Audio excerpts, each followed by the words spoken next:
Might be live. Hello, everyone, and welcome to this super special live stream coming at you from VRML Con 2023 here in Denver, Colorado. It's a beautiful day. Well, if you like rain, it's a beautiful day.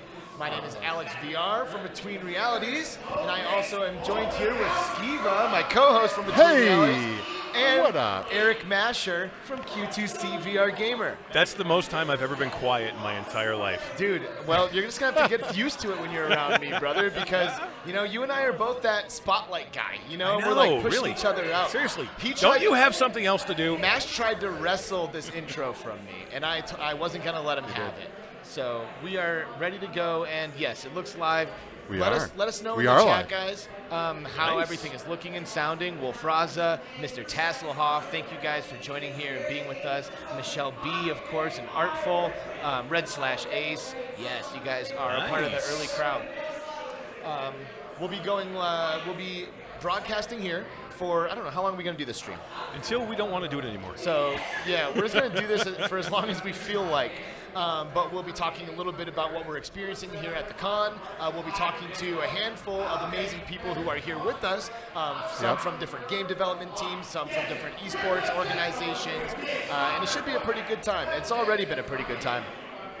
This is super fun, man. The energy in here is absolutely insane, and I'm sure you guys can hear in the background we have all kinds of yelling and casters going and a million people here watching this final Echo VR tournament. What are you talking about? Echo's dead, bro. Nobody wants that. I know. What are you all of these There's people. Nobody. Yeah, they don't care about this game at all. Oh, that really hurts. Well, It's been a pretty good event so far. We were here yesterday. We didn't do a live broadcast, obviously, yesterday. You can't do them 2 days in a row here. But it's been really awesome. Yesterday, we saw the World Championships of Blast On, which was pretty intense, and then we got to see the finals, I guess, World Championships as well for Ultimex. So Blast On and Ultimex were played yesterday. Echo Arena is being played today. You can see on the bottom right-hand side of the screen that we do have the live feed from the VRML Con 2023 matches, and shit is getting hyped.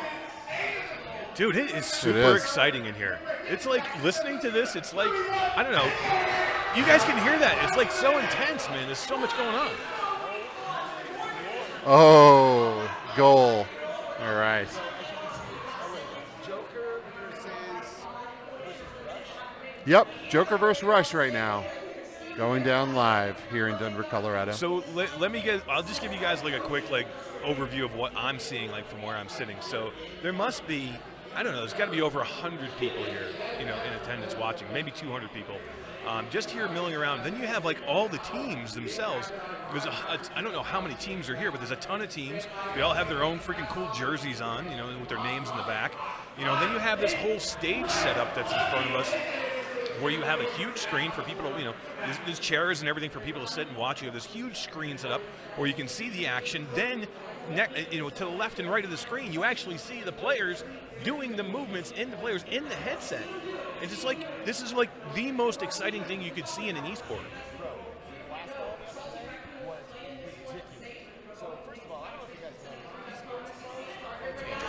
Oh, yeah. They are limber. They have the energy, the flexibility. They're doing sports in school, so they're in shape and they're crushing it.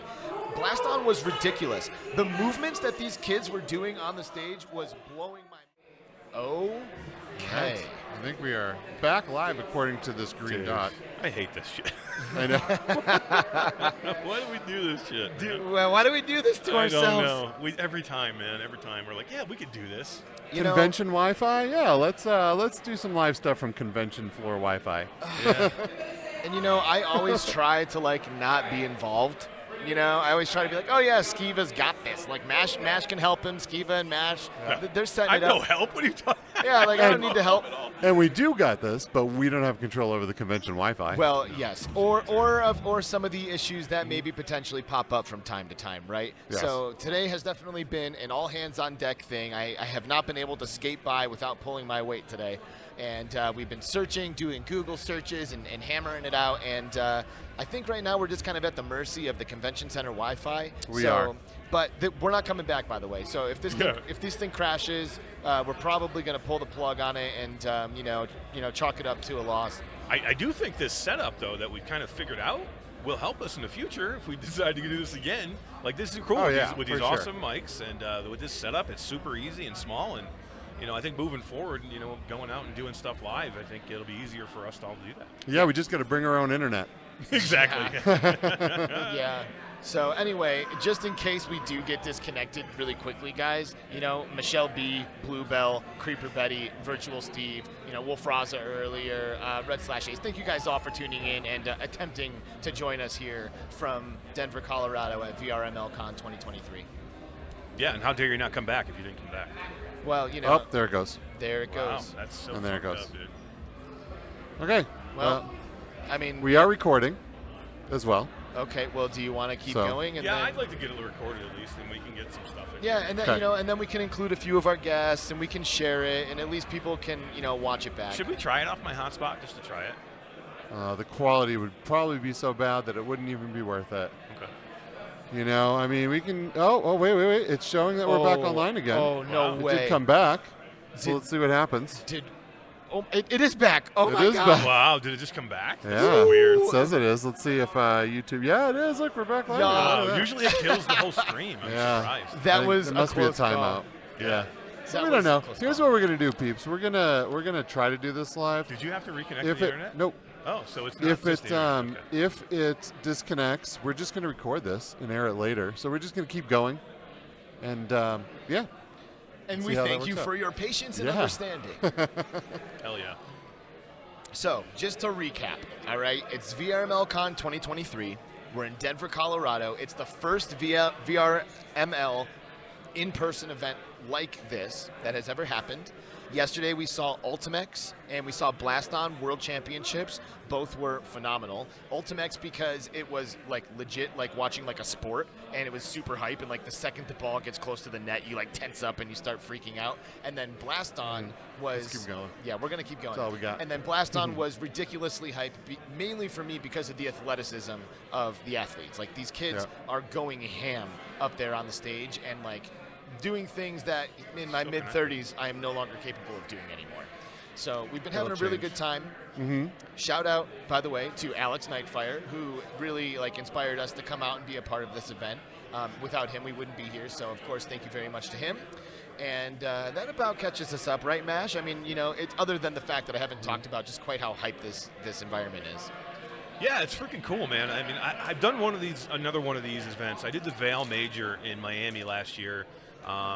That was set up by Vail and another league, but I mean, the atmosphere was very similar, man. There was a lot of hype going on. The players were all having a great time. They take this stuff super serious, and they train for a lot of time and a lot of hard work they put into training these things. So, this is not like a lot of fun for them. They like really take this seriously when they go up there, and I think that kind of like shone through yesterday in a lot of the interviews that you did when they came off the stage. And you interviewed some of the winners as they came off, and you had some great questions for them on like how they train and how much they go through to really prepare for these things. Thank you. I was like trying not to sound too generic with all of my questions, so it really makes me feel good to know that that I'm doing okay up there. So not only are there esports athletes and organizations here, there's also a handful of developers who've showed up as well.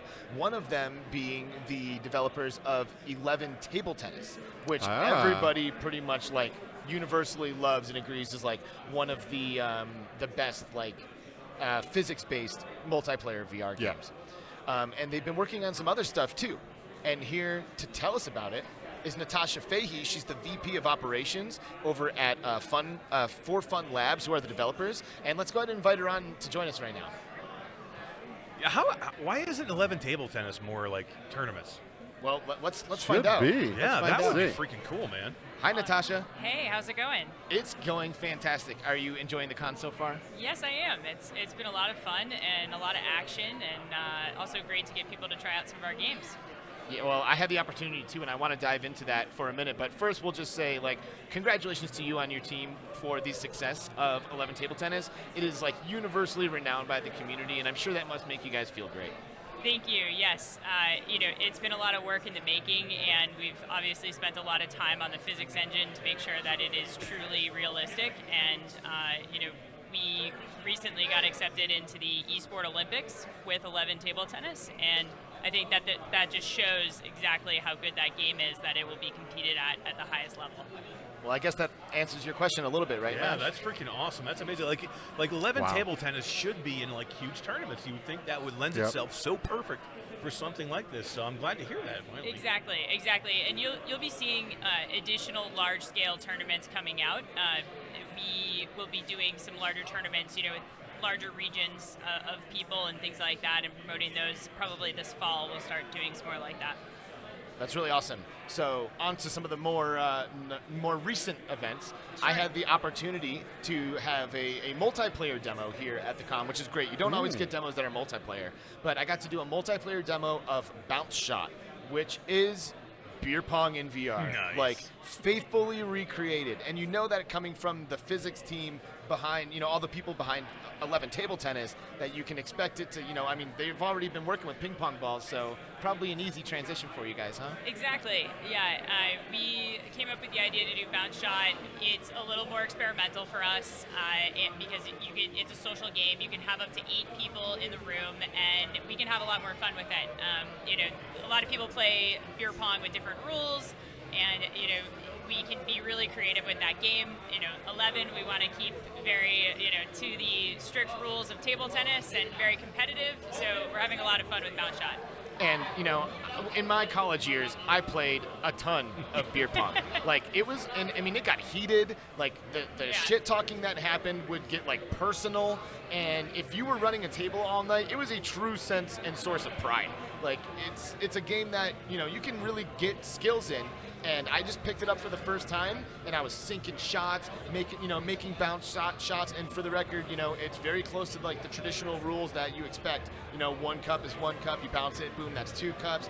I had some different house rules, which makes me happy to hear that there will hopefully be some kind of customization options. But the point I'm trying to make is that I honestly feel that the skills that I've already made playing beer pong over the years translated directly into this demo, so amazing. That's awesome. Yeah, I'm glad you felt that way, and it does have a nostalgic feel to the game for anybody who played while they were in college. And we think it'll be awesome for groups of people who want to get together, maybe college friends, and we're all over the world, and you can pop in and just have a good time. You ever play beer pong, Skeeva? Oh, lots and lots and lots. And I feel like you'll probably be able to continually do good in this game. So with beer pong, every time I would start to play, I'd do great. But then the more I drank, the worse I would get at the game.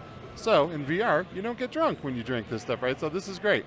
Is there are you encouraging people to be drinking socially while they're playing this game? Look, that's up to the user. We actually removed any sort of reference to beer from the game, just so it is approachable for anybody of any age who wants to play.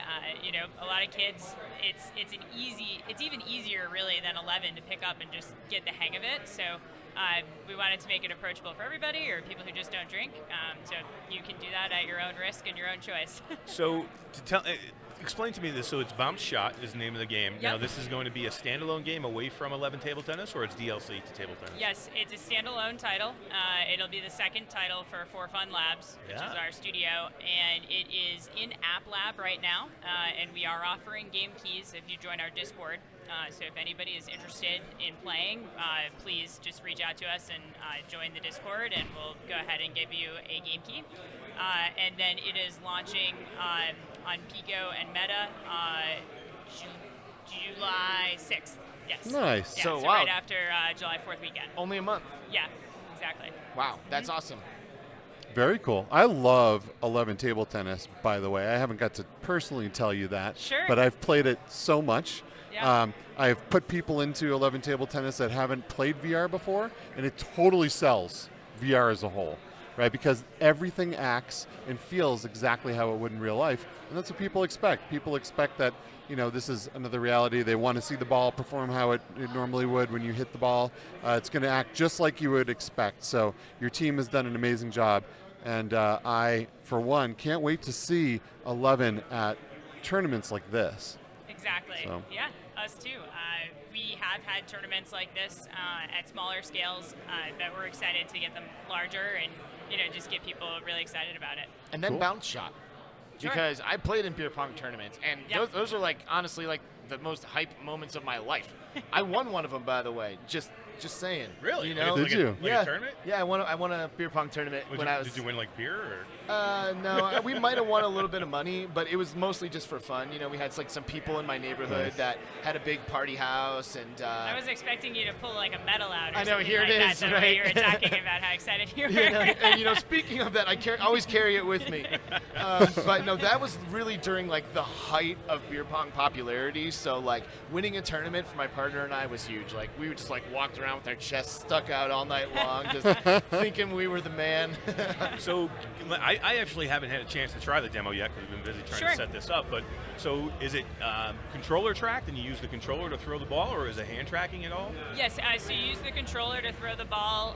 It's sort of you hold it down in release motion as you put it out there, and you can put 8 people in a room. There's 3 different environments. Nice.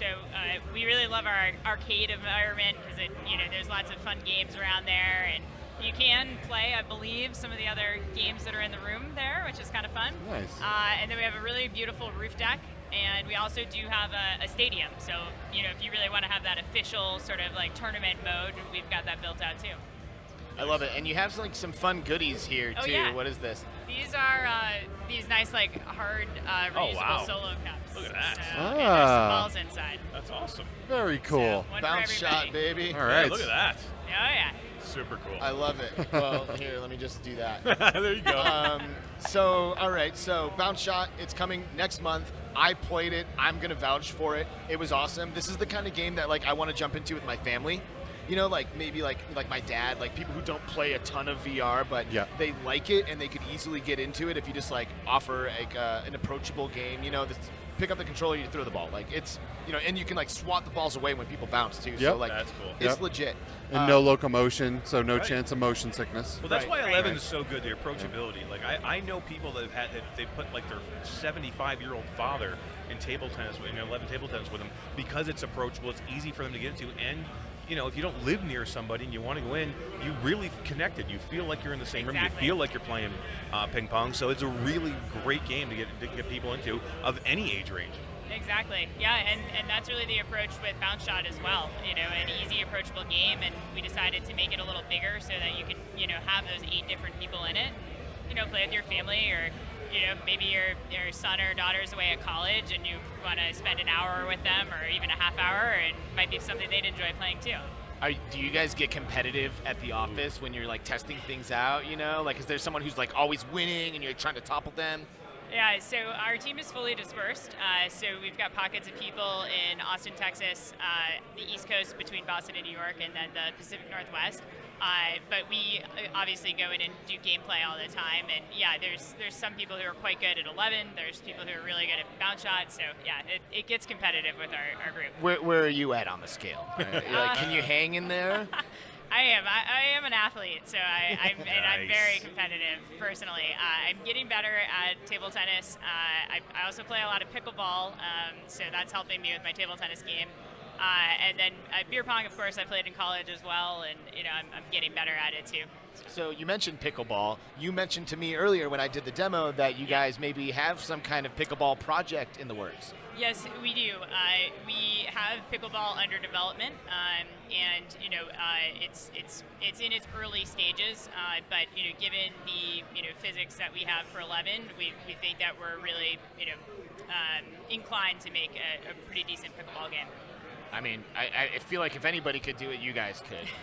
Like there's a lot of ping pong games out there, or table tennis games, whatever you want to call it. Sure. And every single time you ask somebody, they're like, all right, which one do I get? 11 is the answer. Always. Yeah. Always. Yeah. And that's not to say the other ones aren't good. Like, Right. it's just that 11 is just, it's what you need. I've heard so many times of people getting hurt in 11 table tennis because they go to lean on the table because they think it's so realistic. Yeah, what are you guys doing about that? I mean, I've done it too. Right? Yeah, you go to set just- your paddle down, and you think your controller down because you think Yeah. you're setting on a table. You drop your controller on the floor because there's no table there, people. It's virtual reality. Exactly. I think everybody gets confused sometimes because you're just so absorbed in the world, right? And that's kudos to all the headset manufacturers who've made it that way. But yeah, maybe we could put a reminder note in or something if you're ready to exit the game, like, hey, don't lean on that table, it's not real. You know, another thing I want to mention while we have you here, Sure. There was a video done by like a super like premier professional table tennis YouTube channel that I'm pretty sure you guys partnered up with to make happen. Sure. But it was basically a demonstration of whether or not 11 table tennis could be used to actually acquire ping pong skills. And they had someone, I mean, you want to tell us about it? Sure. That was Dan from Table Tennis Daily, and it was the one he did with a woman, and over 30 days he taught her how to play table tennis using 11 VR. Yeah. Yeah, so it was pretty amazing because at the beginning of the video, they invite the woman into the studio and they just play some table tennis and you see what she's capable of. You see where her skills are at, and she's like obviously a novice, kind of fumbling a little bit, trying to get a groove, but ultimately like not exactly a competitive player. Then the video shifts into their 30-day training regimen where they're playing 11 table tennis for, I don't know, how long every day? An hour or something like that? Something like that, yeah. Yeah, like an hour or two every day of table tennis, and then she came back into the studio and played him in real life again. And the side-by-side is ridiculous. Like, literally, boom, like immediately returning shots, like vibing on it. Wow. So it really speaks not only to the quality of your guys' experience, but also to the ability for VR to actually be used for real hands-on training scenarios, which I think is incredible. Getting the physics down with that must be almost, like, I don't even know how you would do it to get it so close. But I mean, you have to have the physics almost perfect to have the ball bounce exactly the way the ball would bounce in real life, to where you would know and feel the same when you go to play something real than, you know, in virtual reality. Exactly, and at some point, I'll put you in touch with our Chief Technical Officer, Roman, who is really the genius behind a lot of that. But even the sound, we recently released a video of like how we got the sound of a ping pong ball into the game, like a whole sound studio and everything like that, just to make sure that it's 100% realistic. Wow, that's amazing. The little details that go into these games are the little details that our brains pay attention to. When something's off from something that we typically know really well, something like table tennis, then it can break the immersion. So taking those extra details, you know, the steps to get those extra details right is key. And then someone falls through a table. Yeah, right. Yeah, and then they immediately know that they're back in reality again, right? Yeah, well, I mean, is there anything else that's like really important about your studio or about 11 or Bounce Shot or this event that you think is worth mentioning? I think we really covered a lot of it. I mean, I think, 11 is fantastic. We're really excited about Bounce Shot. We hope that people start coming in and playing it more. Please get your free key from us. You could go to our website or just join our Discord, and we're giving those out. And more coming from us as well. And yeah, of course, see us at the Esport Olympics. It's happening in Singapore at the end of the month, and will be broadcast internationally, so you can watch it on TV. That's amazing. I'm crawling into that Discord ASAP. Heck yeah. I'm blowing up my dad. I'm like, Dad, I got a new game for us, man. Let's go. So everybody, check out the Discord, and we might be able to slide a link in the description of this video when it goes up. We'll see. Be happy to. Yeah, we might be able to make that happen. We should figure out how you can actually drink beer and play this game. Pass through. Pass through. That's it. Yes. Maybe. Yes. That's a tease. That's a tease. Yeah. Pass through confirmed. No. Pass through confirmed. I'm not confirming pass through at all. Natasha, thank you so much for joining us. Yeah, likewise. Yeah, Thanks great for luck having to me. you. Good job. Congratulations, of course. And thanks again for being here. Everybody keep an eye on Bounce Shot. And, of course, we'll be in there playing soon enough. Awesome. Thanks so much, everybody. Yeah, thank you, Thanks. Natasha. Thanks, Take Natasha. this. And thanks for the swag. Hell yeah, man. We can drink beer tonight in these awesome Bounce Shots. We're drinking beer tonight. Yeah, we are. Oh, shit. That was pretty cool, man. You know what? You don't hear a lot from this studio because, again, it's basically, I think this is only their second game, as she said. Yep. But, I mean, they did their first game so freaking good that anything else they do, I'm extremely excited to try it out. I was super, super stoked when I walked in here yesterday and I turned the corner and I saw the 11 table tennis booth area. I was like, yes. I know, right? I don't think I've ever had any actual interaction with the 11 table tennis team. And we go to a lot of events, so it was great to see them here. And then we get their VP of Operations, Natasha, to join us on the show. All right. Yeah. Heck yeah. Connection made. Free keys galore. Here we go. Yeah. We're best friends with the 11 team now. Best friends, besties. Speaking of besties, there are some besties here. Like, these Echo Arena teams have been playing this game together for a really long time. Yeah. And this is a super bittersweet event, man, because it's the first VRML Con, but it's the last Echo Arena tournament. Oh man, that's so sad. This is such an amazing game. I personally have so many amazing memories in this game. I think it has some of the best VR mechanics that there are. The weightlessness of this game, even if you don't want to go in and play, just to go into a lobby and just float around, play catch with your friends with the disc, and just chill. It is such an amazing experience, and I will, for one, be very, very sad that it's gone. Yeah, Mash, tell us what's happening to this game.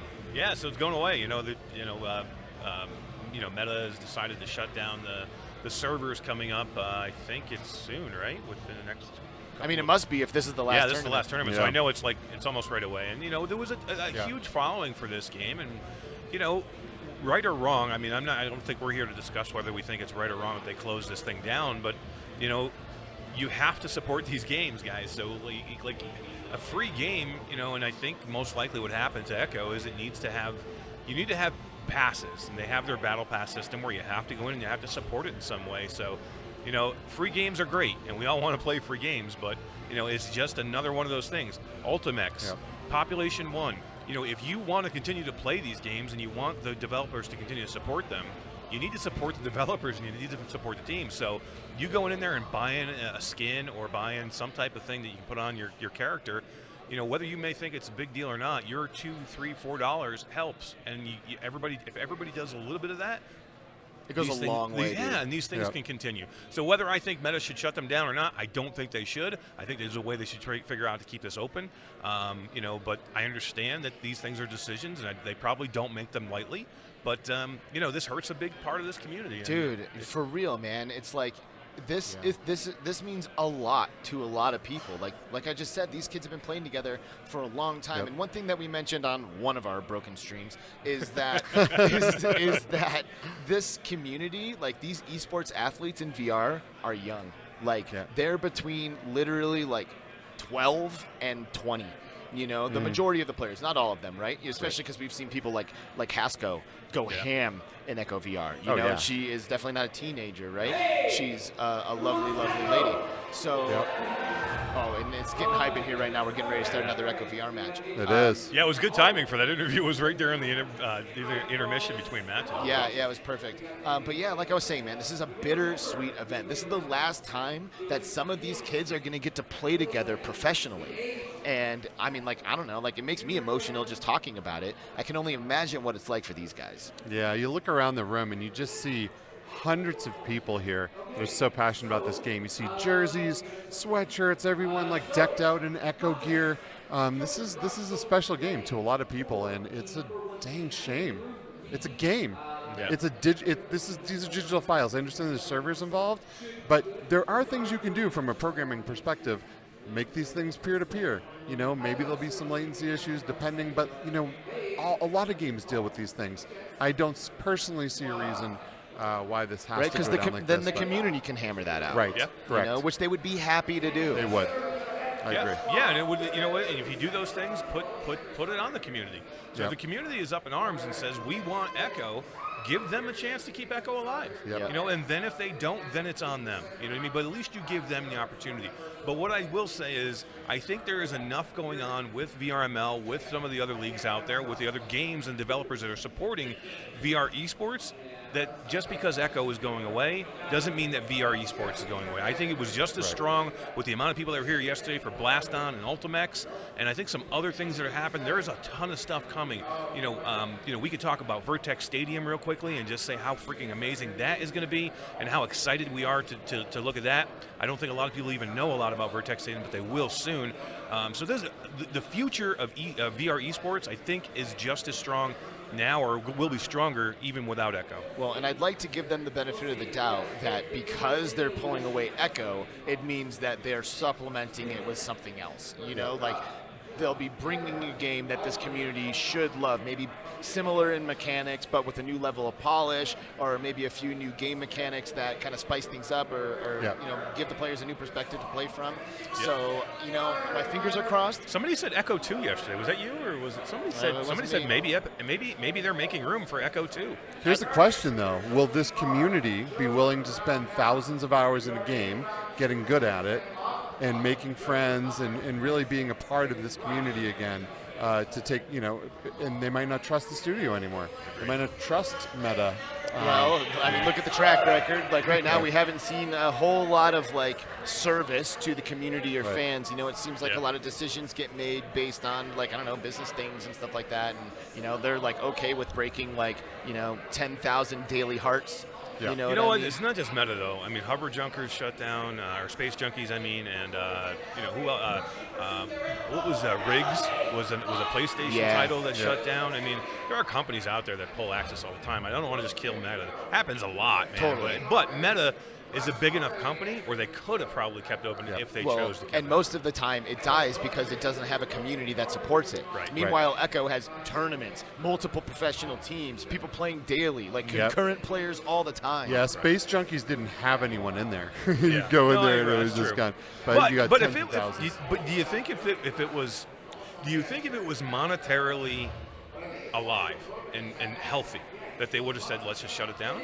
Like, if they were making money on it, it was doing well, do you think they would have said, let's just shut it down because we want to shut it down? Or do you think they would have been like, you know, we have to shut it down because we just can't, you know, monetarily keep this thing open? I personally think that because of the size of Meta and what they're trying to accomplish, tens of thousands of active players is nothing compared to what they want. But I think most development studios would be stoked to have those numbers and would keep it alive as long as it was in the thousands. Yeah. No, I mean, I get it. You just have to hope that if it's 10,000 people, that at least half may buy something. Yeah. And if they don't, then it's not 10,000. You know, 10,000 active users that don't buy anything or do the battle pass or whatever the system was they had in there, then that decreases of what you're actually making. So if every one of those tens of thousands or 10,000 people are buying something, then I guess it is monetarily healthy. But if it's not, and you're only getting a quarter of that, I don't know. It's a sad thing. There are other games out there that I would think we can get into and see some more stuff, but I don't know. There's just such a big community around this game that this one definitely hurts. Yeah, it does. It does, and I think we have some potential guests out there that we could probably go snag. Who wants to be the snagger? Well, you go get him. Yeah, I mean, I could probably go grab somebody. Yeah, let's grab some people. Yeah. All right, I'll do that. Here, we're gonna get some people here. You guys be okay without me? Yeah, 1 second. I don't know. What are we gonna do without Alex? I'm gonna leave too because I'm gonna go get you a water and me a water. Well, if you're gonna go get a water, then let this be between realities for once. Yeah. And you go get You want me to go see if I can get some people? All right. Come back with a guest. See if that guy right there will come and join us. Which guy? Which guy? That guy, the tall guy. Oh, okay, yeah. Bye, Mash, for a moment. Oh, hey, Skeeva. Hey, what's up, buddy? How's it going, man? It's going great. It's going great. We're not live. We do have to pre-record this because of internet issues here at the stadium. Thanks so much. But it's great. It's great to be at this event. It's great to feel the energy of this crowd and the casters. Let me just take a second to say how amazing the casting crew is for VRML. I feel like some of these people legitimately rival some of the ESPN casters. Dude, I thought that I could cast. Yeah. When I started to kind of get involved in all this stuff. In fact, the first time I ever put my foot out there or went out on a limb and tried to apply for something or anything like that, it was for this Become a Caster contest. It was almost like those old school MTV VJ competitions that they used to do, but it was for a game that I used to like called Smite, and it's a professional esport game. And they were like, "Yo, you think you can cast?" Well, that's what it was called. So you think you can cast? Nice. And I was like, "Yeah, I think I could." So I submitted an audition tape. and they were like, yo, this looks pretty good. Why don't you go ahead and cast something, record it, and send it over to us? And I'm like, oh, hell yeah, here we go. I'm about to become involved in Smite. And I sat down and tried to do that. And oh my God, it is so hard. And here comes arguably one of the best right here. Let me introduce Alex Nightfire from the VRML, the reason why we are here today. Thank you, brother, for having us. Thank you so much. You guys have a better setup than I do.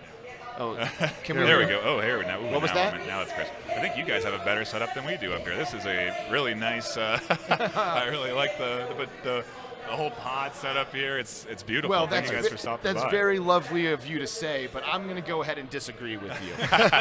This room looks amazing.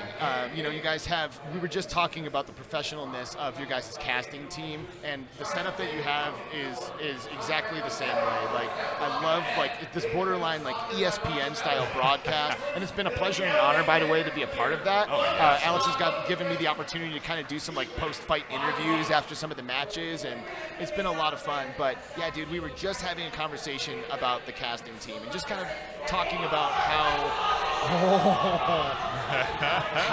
Something just happened, dude, big. we were just talking about how much of a skill that is. I thought I could do it, and it turns out that it's not quite as easy as you guys make it look. It's I think it's the beauty of the system we have, because we enable our casters to cast whenever they want. The online system, having our website where you can sign up for, it's all about the organization. And it's taken us, hey, it's no small feat, it's taken us 6 years to get that organized, where it's an understanding amongst all of our casting teams how things work. And eventually, after you've cast 60, 70 games, right? You kind of get into a rhythm. You start to figure out I like this phrase. I like this intro style. I like this. And then that enables you to be comfortable here on the stage. This is the first time, I think, for a lot of these people that they've been in front of an actual stage, but you really wouldn't know it because they have so much experience hosting or just casting that they're comfortable. And I think that's the big element, really, is just being able to be comfortable in your own space. They know the game so well that they could talk about it for hours. It's no problem for them if we're in a big timeout or a break. And so there isn't anything that should make them nervous as casters. And that's why casting's so hard, though, because you can't just have one thing. You need to have a good voice. You need to know the game. You need to have a personality. You need to be able to get through the slow spots or get through the spots where it gets confusing. You need to know the players. And explain it. Yeah, you need to it's not just casting. You need to know exactly every game, every move, every strategy that the players are thinking about. Yeah, absolutely. And I think it's also obviously a multi-tiered production, right? While we have casters up there, you can, we look to our left and there's a whole 6-7 monitors set up, double computers, NDI connections to TVs, and it's all being run by our production team. And these guys have had 6 seasons to wet their beak, to test out what works, what looks good, what do we like to have up there, what assets do we like. You see stuff where we have Echo Arena skins that are custom made. We are putting on the logos of the teams onto the Echo Arena chassis and then displaying those. Why? How did we get here? And it's because these guys are so passionate about the game. That's number 3. It fuels everything. You have nothing here without this passion behind the production team or the casters. It's just such a tremendous effort, honestly, and it is truly fueled by passion. This is, sure, I'm an event director, but we've had so many people come out of the woodworks from the community that are helping with network problems or troubleshooting or even running messages back and forth. I just asked somebody I've never met before that I know plays Echo Arena, I need you to go grab me a cord for this battery, and they ran off and come running back and hand me the cord. You know what I mean? Where do you get that at any other event? It's just, it's so unique too, Yeah. Wow, that's wild. It's great to see all of these people here just having a blast. Everyone's freaking out when the teams score. The casters are losing their mind over some of this stuff. It's really an event. I think you gotta experience something like this in person. Yeah, there's a lot of people out there on Twitch right now, and thank you all for being there. But man, you got to come out to one of these and feel the energy of the crowd here because it's really, really cool. And I do have to congratulate you on frankly what I'm going to call a successful first con, right? Geez. Like Where's the wood? I need. I know, right? I know. You got like what? You got about 4 hours left. I know Poor it's man. still ongoing, but we've been to some other first cons. Right, and like Sure. we know that it's an uphill battle. We know that you figure out. I mean, hell, setting up this thing, we've hit yeah, a issues. You couple know what of I mean? roadblocks. And this is small in comparison to the size of this thing you guys have pulled off. So, I want to commend you for the effort. I think you've really done a great job. I think you've given something. I think you've provided something to the community that you should really be proud of. And I, for one, really, really hope that this is something that you guys can keep going and kind of keep pushing that like esports ball up the hill, you know? It is, it's slow rolling. The tech, but impact didn't help us any, and so for us to even be here we're lucky, really. Like it is just fortunate that we again had the team. I had the people. There's so many moments where I was thinking like, how can we possibly do this? There's just I don't know how to do anything that's at that production table right now. Right. Okay, I can't run a single audio thing. I don't know. I can just tell you I can grab a mic and I can get up on stage and I can do what I need to do. Yeah. You know what I mean? And so it's just I'm as surprised as you at how good it's going. I think it's exactly what I wanted. And how often do you get when you're organizing an event exactly what you want? For real, man. Yeah. And speaking of the team effort, we were talking earlier that this is for some of these teams the last time that they have the opportunity to play this game that they love together, and you have provided them a bit of a more like robust and exciting way to do that by coming together, being on a stage together, and kind of celebrating and mourning the passing of Echo.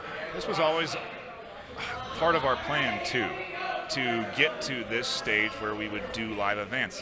We always knew we wanted to do it. It was never out of the question, and it's so sad that we're here and, we can't play this game anymore. For real, dude. And it's like I was just saying, some of these kids have been doing this together for years. Yeah. You've been involved in this stuff for years, and you've been casting Echo matches for years.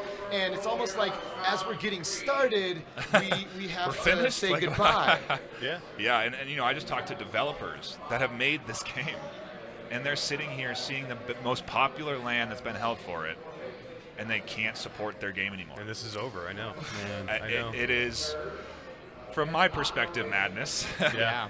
I've seen this league do nothing but grow. Quite literally, season after season, we have never had a decline in players. Wow. That's nuts, in my opinion. This game has consistently and always been growing. It's never been falling off. It's never warranted shutdown. Yeah. But it's getting shut down.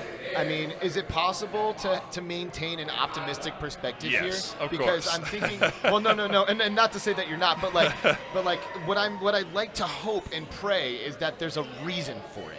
Like maybe there's an unannounced project that's going to come and be like the spiritual successor. Is that wishful thinking?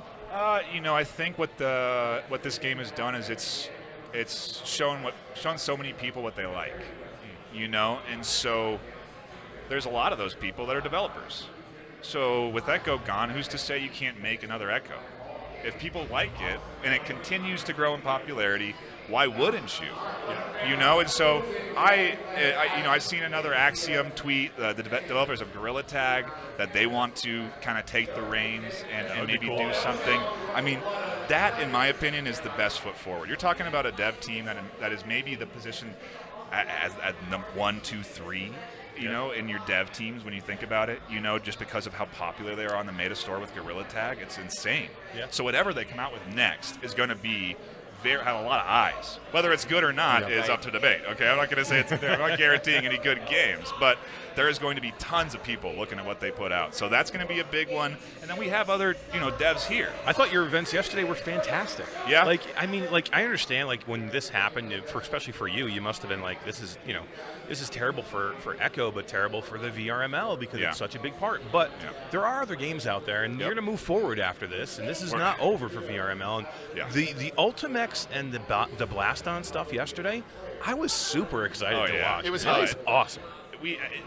there are other candidates out there. You know what I mean? Yeah. And I think it's important to be a little bit selective. You know, I think number one, you have to have dev collaboration to support your league. Otherwise, there's just no shot of a league being solid enough to be able to support a community like this. You know what I mean? And so you have to have that at the foundation. And there are a lot of devs that want that are here to try and make their game a big esport. I think you look at Breachers, in my mind. Love Breachers. Yes, that We would be have awesome. 89 teams ready to go for preseason. Okay, not even season 1. Let's go. Preseason on the 12th. Hell yeah. We have 140 teams signed up. Shit. So I want in on that. I want in. If everyone starts to put their teams together, that league at preseason is bigger than Onward at season 14. Wow, Hell yeah. dang. So we see Breachers as a good candidate for another kind of, we're not done. VRML's not going anywhere. Right. You know what No, I mean? absolutely. There's always going to be new games coming. There's always going to be titles and devs that want to support VR esports. They don't need to have this many people. They don't need to have hundreds of people to support. Yeah. Blaston and Breachers, Blaston and Ultimax, they didn't fill this whole venue, okay? But it was still tons of cheering, so much energy. It was super exciting. You know, there's people that want it, and if Yep. the devs support it, then people will come. If you build it, They will come. Amen. Yeah. So, like, what are the key considerations then when selecting what you would consider to be like a VRML viable esport? well, we definitely. Jeez, sorry. Something big. We definitely. Oh, dude, we got a caster here, by the way. So, like, feel free to just jump into it. give us a little bit, man. That would be cool. Can you cast it from here, just from the TV? Oh, yeah, it's a little delayed, I'm sure, but a nice rotation coming in here from Joker as they push forward onto their goal. It's an open goal. Where's the shot? Oh, my goodness, the 1v1 challenge. They get the dunk in. They push their lead up 6 points. Why are you so good? Jesus Christ, that's good. Dude, I'm watching that. I didn't see anything that you just said. Dude, you are ridiculously good. It's okay. So anyway, back to the question for a Sure. second. Then, so what are the key considerations? Like I said, number one, dev support. That's where we start now. It used to be, actually it is still starting with community interest. We got a lot of requests for Breachers before we dipped our toes in. And we want to do our research. We're not going to jump on a game that's half developed, that has 1 or 2 maps. It needs to support a full matchmaking VR esports ecosystem. And if we're going to attach prizes to it, then we got to consider about competitive integrity. There can't be bugs. It has to be a smooth running game. So many factors, Right. Because if you have a game that has bugs, then what the onus comes to our community to moderate it, and then it becomes impossible. You're asking people to do stuff that you would have to get paid to do, and we are a volunteer organization. That's kind of that is key. That's another key. But dev support, community interest, and then from there we're off to the races. You know what I mean? Then it's just finding who likes the game, who wants to be involved. How do you figure these things out when you choose a game to set like rules and regulations and scoring systems? Is that like a set thing, or do you just make it up for every game? We've developed a bit of a process. This is, again, years of experience coming to fruition for us, but I think if you look at Breachers as the best case, we're using a little bit of a column A, column B sort of, right? So we're taking rules that can be universal to multiple shooters. So like if you need a timeout or you need a substitute, you can keep those rules across multiple leagues. But then there are things that players are like, okay, look, there's a thing that you can do in Breachers where you can crouch spam. So you can spam the crouch button. So we have to ban that in our rules, or not, and and go to the devs and say, hey, we need this fixed, and that's where dev support comes in big handy. And so it's just a bunch of different things that come together to make a game worthwhile diving into. But to your point, the preseason serves that purpose. It's where we can develop rules. We actually tell the community, hey, look, there's no prizes at the end of this, okay? It's just leading into season 1, and we're going to develop the rule sets with you together over this preseason. It's all about the community. It's all about bringing the community in. One of the things that I find really interesting about esports is that I think a lot of times when people who are not familiar with esports kind of hear the term and understand what's happening there, that they don't imagine any real physicality or athleticism in the game.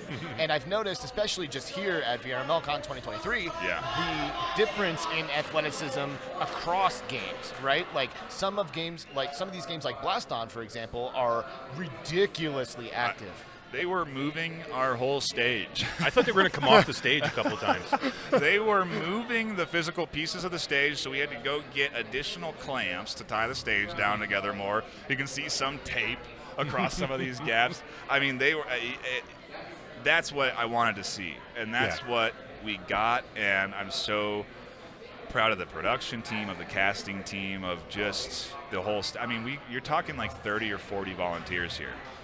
Wow. Yeah. It's amazing. You know? We just see people scrambling all day long. Like, there's never anybody sitting. Putting out fires. Yeah, no, there's like, your whole team, I've never seen anybody just sitting around. There's always somebody doing something. And it's just amazing what you've done here.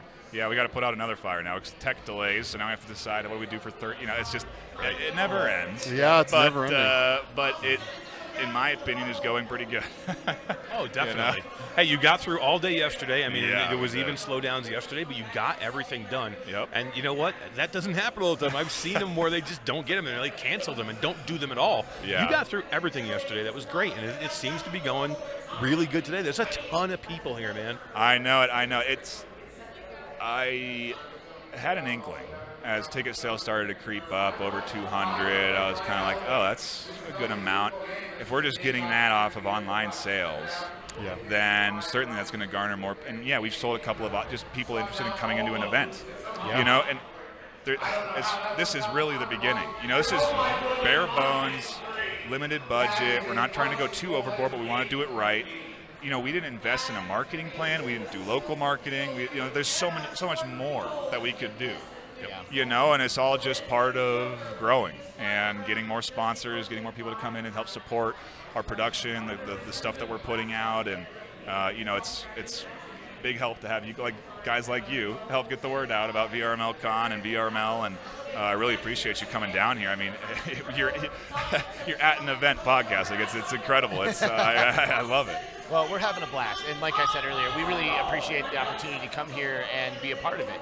You know, and I am curious, kind of like back on the whole physicality aspect. As you continue to move forward and have more VRML cons, is like a highly intense, physically demanding game something that you prefer, or do you see the market like going that way, or do you think that esports will kind of be this like almost like split of like games that require intense athleticism versus like games where you don't necessarily have to move so much based on like thumbstick movement, stuff like that? I think there's more to come. You know, I think if you look at spatial ops from Resolution Games, another good one. You're talking about being in like a basketball arena, and like watching a game like that. That would be amazing. You know, so like maybe that's where we go next from here, so to speak. But yeah, it's the physicality is great. I think that is what sets Echo apart. You know, that and what's another popular game? Gorilla Tag. Yep. Incredibly physical. I mean, if we were to see Gorilla, it would be like watching professional tag. You know, those guys are literally like jumping. You know, you'd be seeing dudes jump just like you do for here in Echo Arena. You know, and it's what sets us apart. It's what makes VR unique. It just needs the community and then some corporate investment, some support. You know, and it's unfortunate that Meta doesn't want to give it for this event. You know, but I think we're proving that we're pretty dang capable of putting on something that is worth supporting. So. Yeah, and you have a ton of great sponsors too. If you want to just list them off real quick, because there are a lot. There's a lot goes into this. So I can't even imagine what they had to do to support this also. Yeah. So like I said, we have booths and demo booths that are live here as well. Joyway is one of those sponsors and has one of those booths, and they're making a game called Stack. Yeah. So you talk about what we do for research. Well, here it is. It's to get games in front of people that are looking for a new game and see what they're interested in, and we're seeing a ton of signups for the Stack beta, so I'm seeing an indicator in community interest. So the next step is to reach to the Joyway team, see if they want to collaborate with us. The same goes for 11 with table tennis. Why not have a table tennis league? Hell yeah. You know, they're already hosting tournaments as devs, so there's the dev support. So, you know, there's good future prospects from the sponsors that we brought, but then we also have sponsors like HyperX. You know, you're wearing one of the one of the headsets that we got provided by HyperX this afternoon, you know, and this event is brought to you by HyperX. You know, we're giving away, I think, over $5,000 in hardware at the event here this afternoon. So they're also in, you know, and that's what we need. We need people like that that are like, look, we know you're growing something. We know you're building something. We understand it's not going to have 1,000, 2,000, 100,000. We get it. You're not League of Legends. You know, you're not filling arenas. You know, that's what we need because, yes, it is going to take time. We all know it's going to take time, right? We all know it's going to take time. It's going to take an Apple headset, a Quest 3, a Quest 4. You know, it's going to take a couple more iterations before we get to this. From where I'm sitting, you guys are primed to be that thing. It's time. You know, like as it continues to grow, Yeah. who better than VRML to scale this kind of thing and get us to the point where we are filling arenas and bringing that much interest? Yeah, it's the first very good step in a direction that I really wanted to take this company, and I just hope that we can do it again. Dude. You know, it took so much effort to put this together.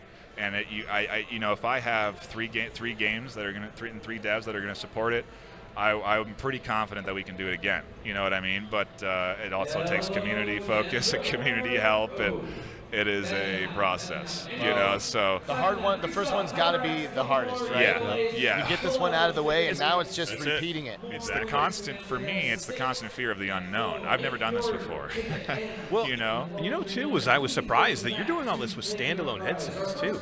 Yeah. So there's no computers here. So all of these people that are on stage are running everything off standalone. Either are they all Quest or Pros? Yeah, so we had a whole process at the hotel the night before where we had every player that's on that stage come in and connect to our network, and we set them up so that all they have to do is stand on that stage, hit connect to VRML Con, and then they're on our own private network specifically for them to provide them the most competitive connection that we can. Yep. You know, because we don't have LAN builds. That's another kind of restriction. Yeah. Is that LAN builds cost money to develop, they cost time from the development team, and so if you don't have dev support, you're not going to get a LAN build.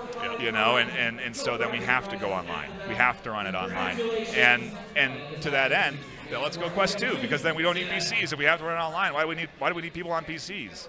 You know, outside of personal preference, that saves us 10, 15 grand. You know what I mean? You're not renting 10 PCs out and having backups and then having technical issues.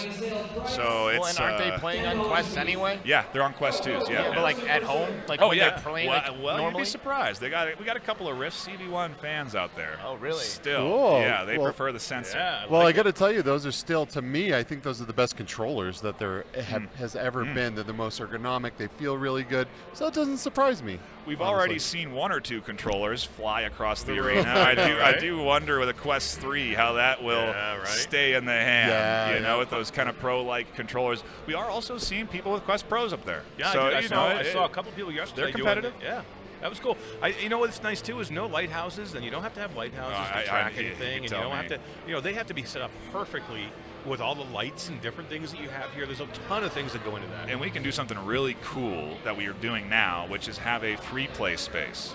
You come in, you buy a ticket, you sign a waiver, and then you can bring your own headset and play in the corner with your friends in a LAN. Nice. That comes for me from DreamHack. I don't know if you guys have heard of DreamHack. Sure. But that's where that inspiration's from. So I tried to put a convention together that had all the little pieces that I knew worked and were cool and would draw more people in, you know, and it's working out. What's like the number one lesson so far? Plan 6 months further ahead. Yeah, you need more time. I need a year at least. I signed the contract to the place we're in right now this week.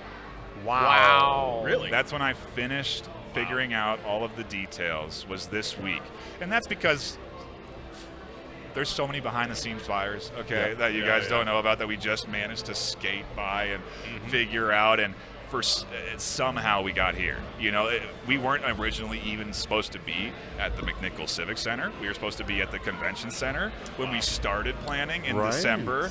We were supposed to be over in the Convention Center when we started, and then we realized we couldn't do that in mid-January, so we had to pivot and look for a new space.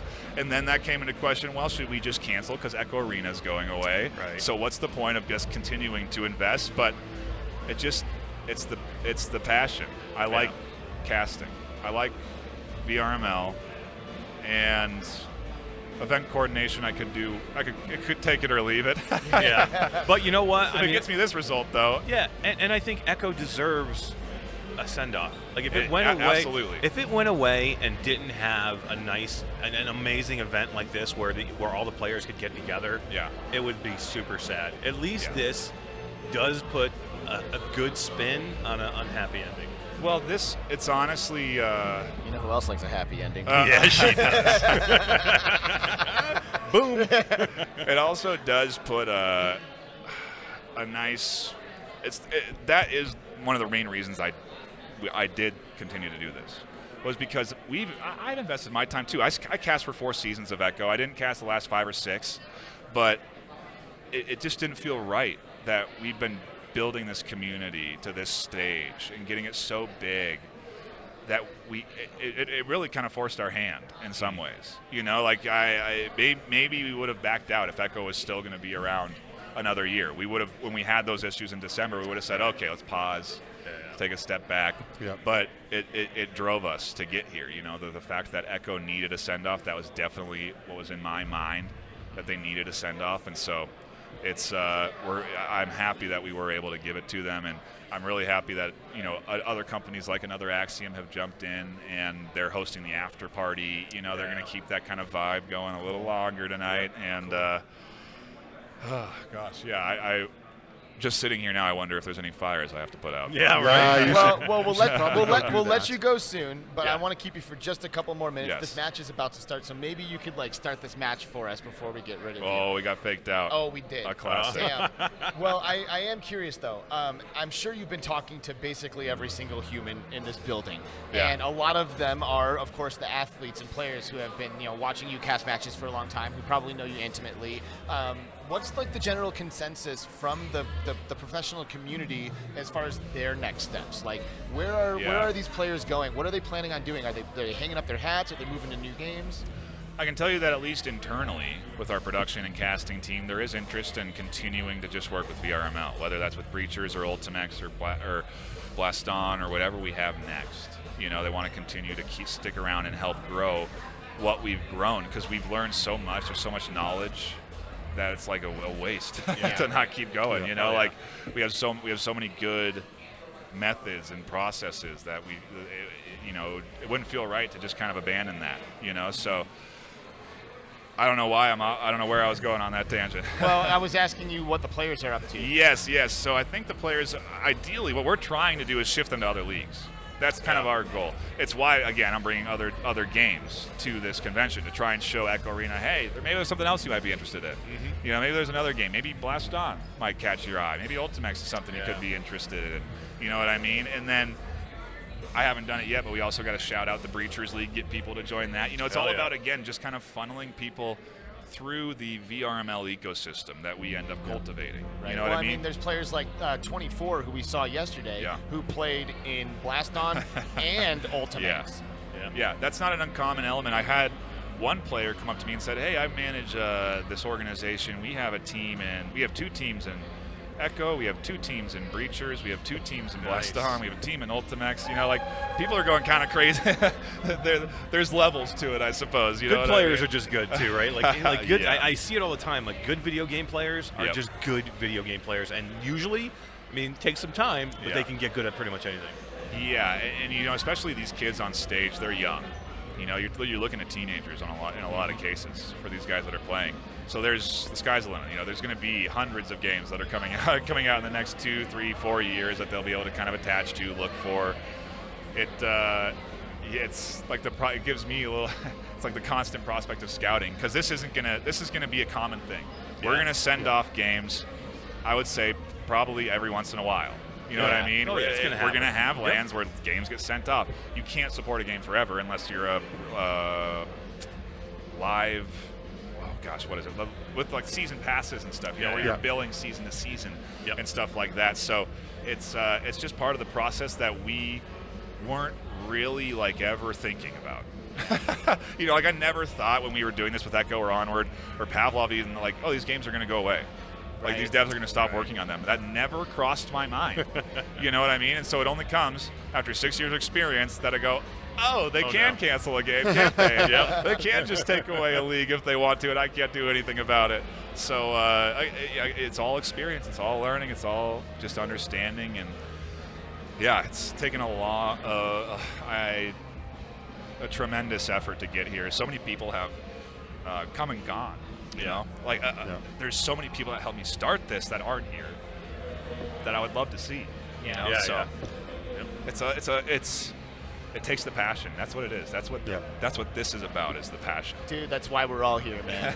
You know, like I say it all the time, but like if you're like looking to make $1 million tomorrow, VR is probably not the place for you. Yeah. You know? Yeah. If you want to be part of a community and enjoy something and grow more than just a parasocial relationship, you know, because VR can do that for you. It's more than just talking on Discord or online. You know, and then enhance that with something like this, where you then get to connect physically, you know, and so it's that's what it takes. And you know, interestingly enough, when I look at other even like bigger esports organizations, I just kind of don't see it.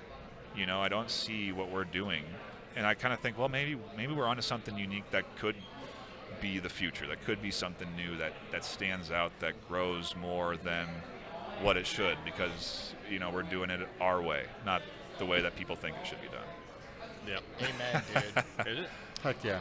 It takes a vision for you to do that. You know what I mean? You have to have the vision, you have to have the passion, and you have to have the roadmap. And I think you guys have it.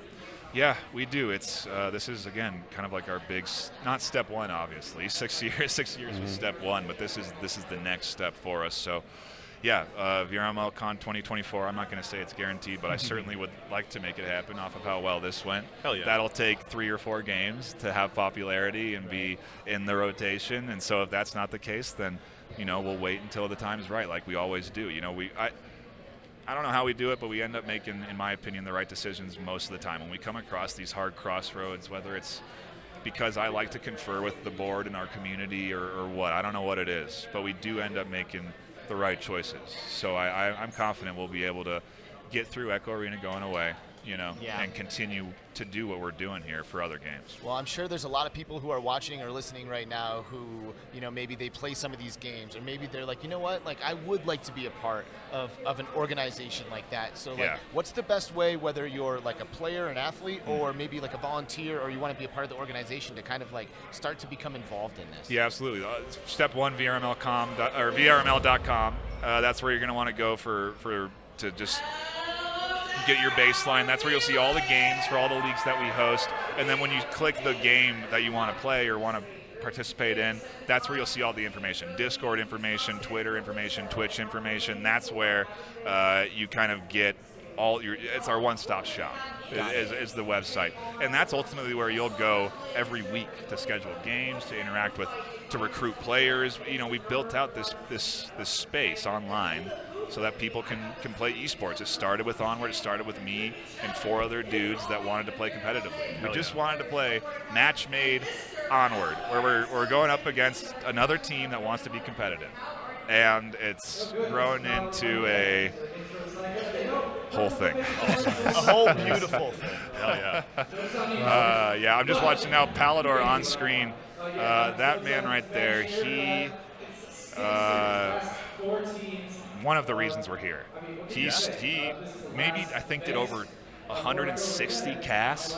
Wow. On season 1. Nice. Season 1, just one season. Wow. So crazy. You're looking at somebody that's done an incredible amount of casting for Onward. He really helped us stand up Echo Arena VRML. And then, you know, over the last couple of seasons, we haven't been able to get him into the rotation. You know, everyone knows Pallador. Everyone knows who that is that's in this Echo community.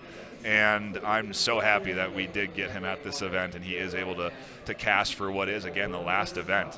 You know, I don't know how he's going to get through it personally. Yeah, really. I mean, I almost. That's another thing we really didn't talk about, and you know, a lot of these going to be emotional for a lot of these people. Oh, I'm already. Yeah, I've teared up a couple of times over here. But even the players. I mean, again, the players are going to probably get emotional, and I would assume that, you know, you and like your team and anybody who's put time and effort into this is going to be extremely emotional at the end. Yeah, it's.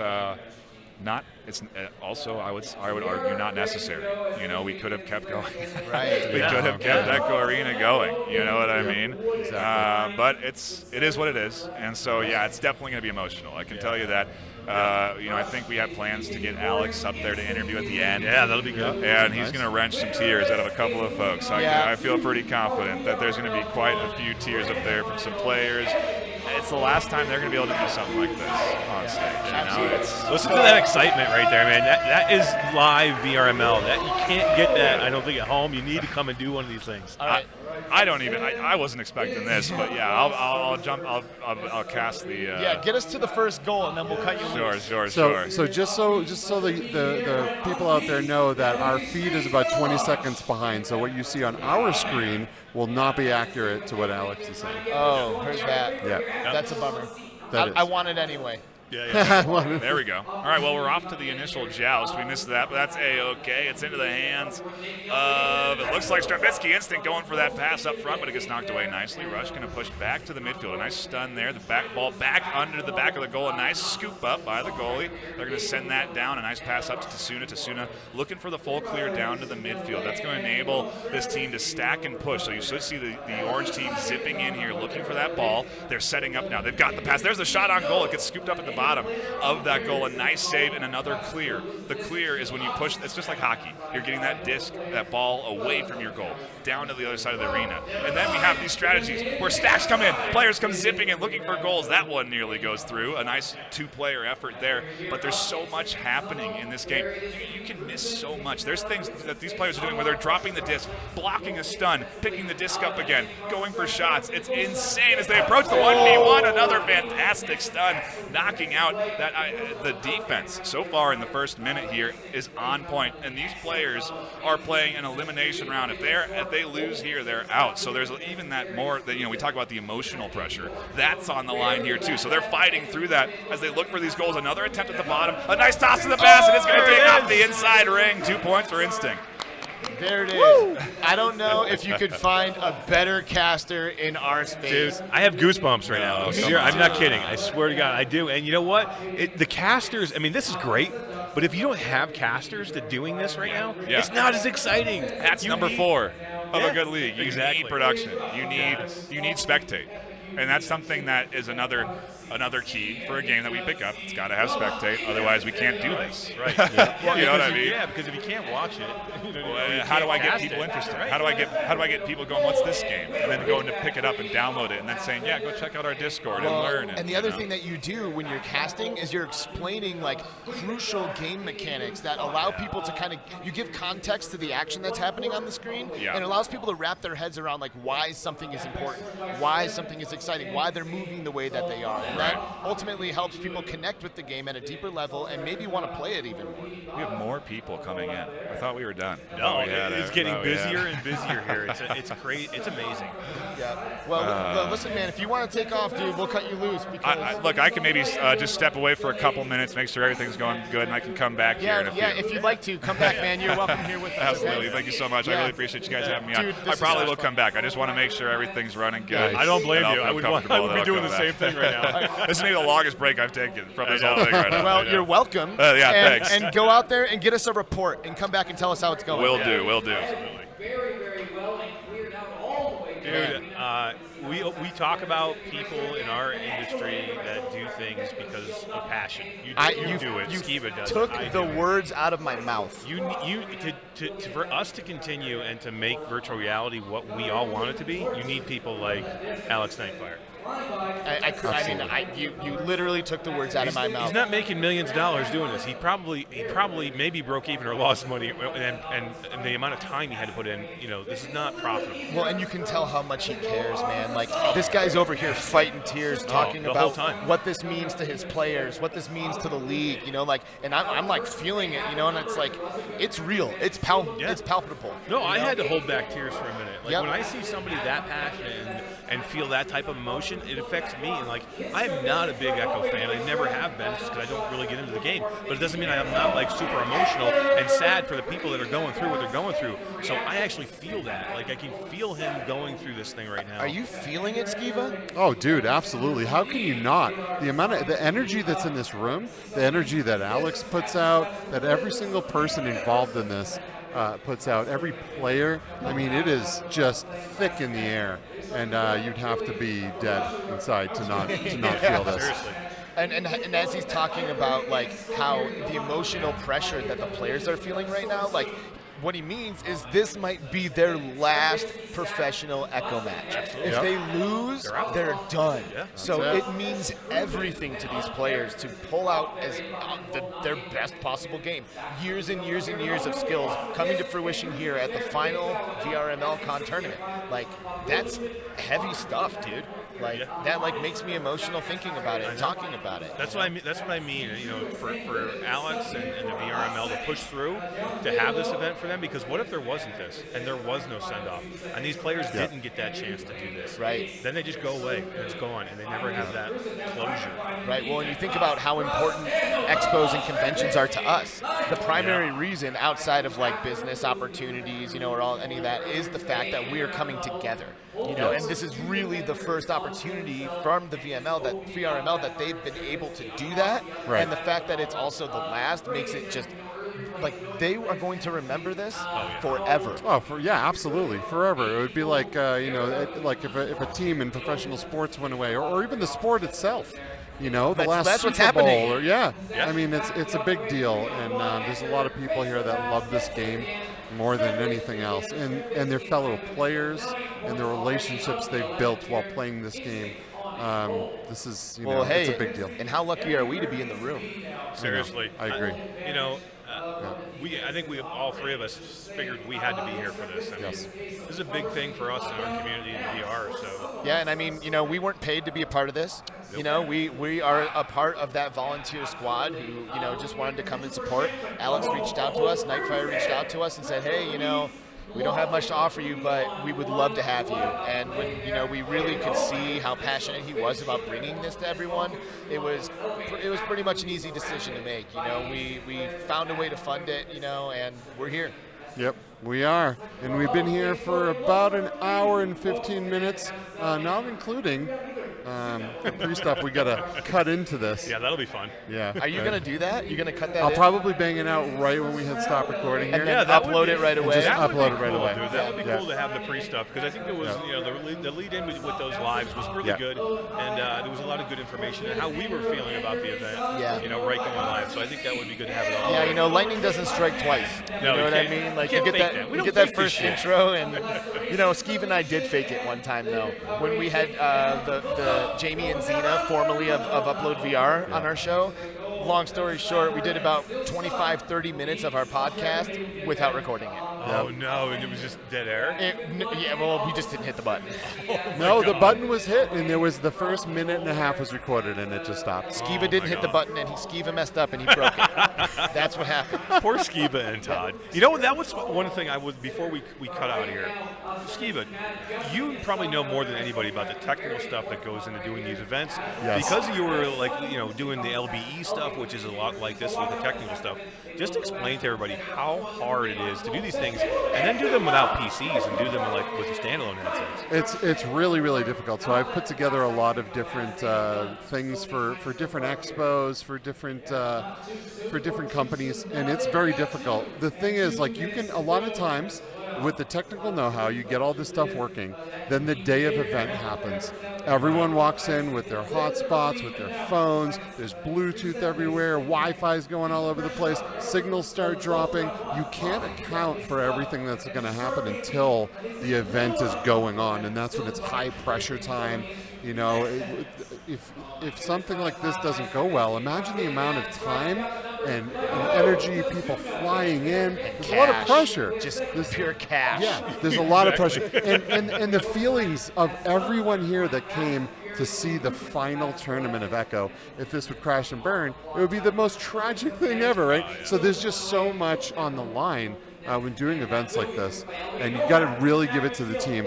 I have I have a little bit of video of what the desk looks like, the tech desk over there. It's like crazy. It's absolutely nuts. So props to the people who put this together, the people doing the technical stuff behind the scenes, the people casting, the people playing. You know, I mean, there's just props to everyone. Yeah, I mean, Amazing. you have people that are just setting up the players with their headsets. Like every player, before they go on stage, they have to come over to this player prep area. They have to give their headset up to the person that's checking out, tells them where they got to go and how they got to get into the game. Because when they get up to the stage, they need to be pretty much ready to go. You know, so you have to prep it. Think about having every time you log into your headset, you have to do this and that. You know, you have to be ready to play when you get up there. So they have people here that are just setting them up. And they really are like putting out fires in all capacities, right? Like there was a match earlier where a player's quest died. Yeah. So how do you fix that? Right. They have Rebuff Reality VR powers stacked up over here, ready to go, and someone runs over, they tie that thing to the back of their headset, plug them in, send them back up. You know, like they've thought about as much as you can before coming here, and I think that they've done a good job of covering their bases and like preparing themselves to have a successful event. Absolutely. Yeah. It's an amazing event. I'm so glad we came and did this. And, I would have been sad if we didn't do it. I definitely would have regretted it if we didn't come. Well, and to be completely honest, I really wasn't realizing the gravity of it. Like, I definitely heard, like, oh, yeah, it's the last Echo tournament, but it kind of went in one ear and out the other. You know, and when I got here, like, I really realized the gravity of this situation. Like, this game means a lot to a lot of people. Yeah, so it does. To be here and to be a part of it and to just, like, feel that palpable, like, bittersweet emotion, which is, this is one of the most bittersweet things ever. It's the first, the biggest, the best, and the last at the same time. Yeah, imagine being the team that wins this. Oh my God, they're gonna cry their eyes out. Oh Dude. man, I can't wait for that interview. Yeah, you have to do with them. I know. I want to see you not cry. Yeah, that's the thing. Now I have to hold it together. You know, like I can't be up there bawling while these guys are also bawling. You know, like I gotta hold it together. So we'll see if I can do that, because you know I have faith in you. Yeah, I'm a bit of a crier. I'm a crier though. You know? Okay. I want you to. I think it'll be fun. Well, you know, it's been a while, so I could probably use the emotional release. Yeah, you know. Well, what do you say? Do we go watch the end of this thing? Yeah, I think be we part should. of this crowd. I think we should, and I'll just say thank you for everybody for putting up with the issues we had. But I think this as a recorded video was going to be amazing, and it'll be great, and I want everybody to watch it, and I'm so glad we did it. Absolutely, Thank me you too. guys. Of course, shout out to Natasha from the VR table tennis, 11 table tennis, right? Shout out to her. Shout out to Alex Nightfire for coming on and really just giving us the scoop and bearing his soul also while answering our questions. Like, you gotta love it, and I think that this was worthwhile. Thank you guys for making sure that we were able to get popped up and running and kind of do this thing from Denver for the VRML Con 2023. Heck yeah. Love you guys. It was amazing. Love you guys. Amazing doing this with you guys. Hell yeah. Hell yeah. All right, well, with that, do you want to close it off for us, Eric? Absolutely. For Skeeva and Alex, VR from Between Realities, I'm Eric, Q2C VR Gamer. We'll catch you next time. Bye, guys. Bye-bye.